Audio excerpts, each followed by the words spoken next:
And welcome to Let's Fly VFR. Today we're having a look at one of the free aircraft available at explain.org, the Stearman biplane. Feel free to subscribe, like and share if you so desire. And here we are with the Oculus Rift S back in, what a great little airport this one. This is Oceano. You can download this one from Orbix for free. Feel free to go grab it. It's a great little airport. Well detailed. You can see the detail in the cockpit of the Stearman. This is a lot of fun to fly around. It is pretty quick for a biplane. And I'll tell you, it looks big sitting here in the rear cockpit before we go flying. The textures on this model are damn good. The finishes looks just like I think it would be a Dacron finish that you would find on aircraft. Very docile to handle. Used as a World War II trainer.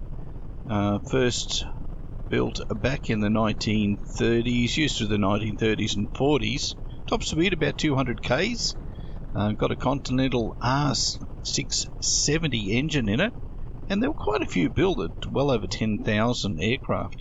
And you could have had one for $11,000 back in the day. So that was still pretty considerable, I'm sure. So let's go out and have a bit of a run around the circuit, do a little bit of aeros, just test it out, and just have a quick look at how it feels. As always, tailwheel aircraft are a bit of a challenge to land, although this one proved fairly comfortable to take off. Sometimes they get a little bit squirrelish and they're all over the place, but this one was reasonably casual on the roll and the takeoff, not too much on the engine torque side of things. Got a fuel gauge there ahead of us hanging down. Don't think that one actually operates. Got the wires. The engine sounds about the only thing that's a bit off when it's when you're sitting there at idle. It sounds more like a helicopter in the distance than it does a full-size engine. But once you're up and running, it does sound pretty good. Its roll rate is relatively slow. It doesn't roll over very well. Its vertical control in the elevator is nice and smooth. So doing loops is pretty good. Stalls are pretty gentle. We'll do one of those in a minute. And but rolls, it doesn't like to roll a great deal. I would have thought the real aircraft would probably roll a little better. But not having seen one in action, I suspect it would be a little bit better than what we get in the flight model. But anyway, it's a lot of fun to fly. So we're just trying a little bit here with a bit of altitude. Get up above Oceano a little. Checking its engine power out. It just looks magnificent in VR. It's just so shiny. The textures look really great. I've taken a bit of time to get the Oculus working well so that everything's nice and clear. And the secret really has just been lots of anti-aliasing really at 1080p so far. So nose down. Let's see how we go with a bit of a loop. See how it pulls up and over the top. It rolled over quite nicely. You can see the controller down there on my lap.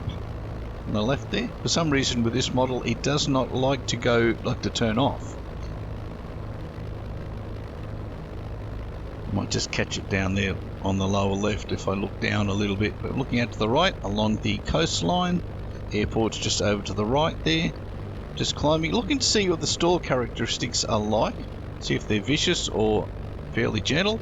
And as you can see, it just drops the wing and falls left.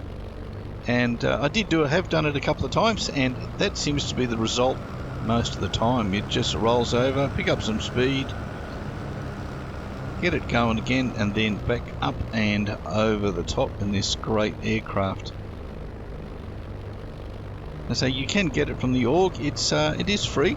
There's a hell of a lot of liveries for this one, guys, as well. So there's a whole range of stuff you can download if you want to change the current liveries for this Stearman.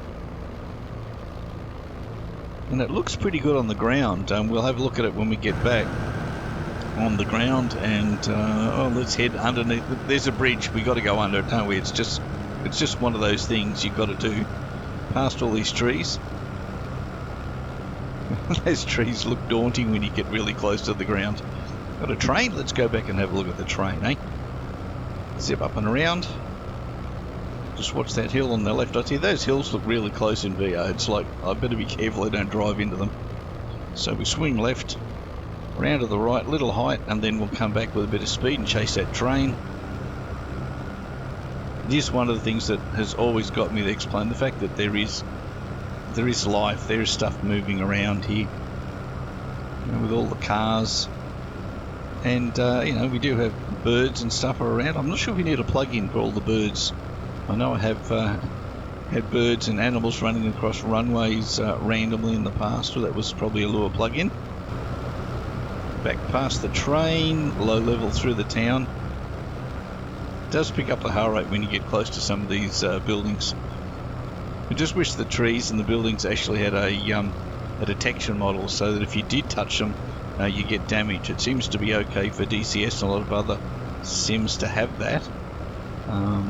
Surely it can't be that much of a FPS killer to have that something like that incorporated into X-Plane, but pretty happy. Waiting for 11.50. Come on, guys, get the Vulcan out for us.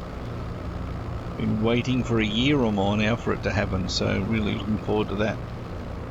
So let's enter left downwind, and we'll see how this little baby lands back at Oceana. I think it's L52, guys. And go over to Orbix and see if we can download it. It's a nice little airport, well detailed, few modelled aircraft, few people around. Taxi back to the Bowser in a moment maybe and top up the tanks. But the only thing that was missing in the instrumentation was they weren't 3D. This is I just thought I'd stand up and have a bit of a look around. It's pretty good. The only thing missing here is we need a fan. You're going to put a damn big fan in front of you, so just gives you that realism, because I'm sure it'd be pretty blustery. So power off, and I'm really hot on speed here. I really need to kill it and get right back down to maybe around about the 60 knot mark would be alright. I have done a couple of landings since I flew this, and getting the speed down does make it a lot better. I just come in fighter jet style way too fast as we come in over the end of the threshold of the runway at 29 at Oceana. Get it down? No, I'm not going to show you. It wasn't pretty, but we made it on the ground without breaking anything. So let's taxi back in. So I hope you enjoyed that little view of the Stearman. Highly recommend you go download it, add it to your virtual hangar. It does look great. The white livery that also comes with this download is very nice as well.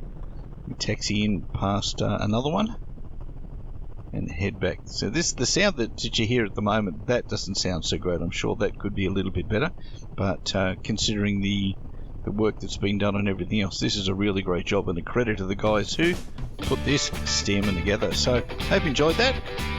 Feel free to visit letsflyvfr.com if you're looking for any toys, looking for some information, some help, and I look forward to catching you back here in another week or so's time at Let's Fly VFR. Subscribe, like, and I'll catch you soon. Bye-bye.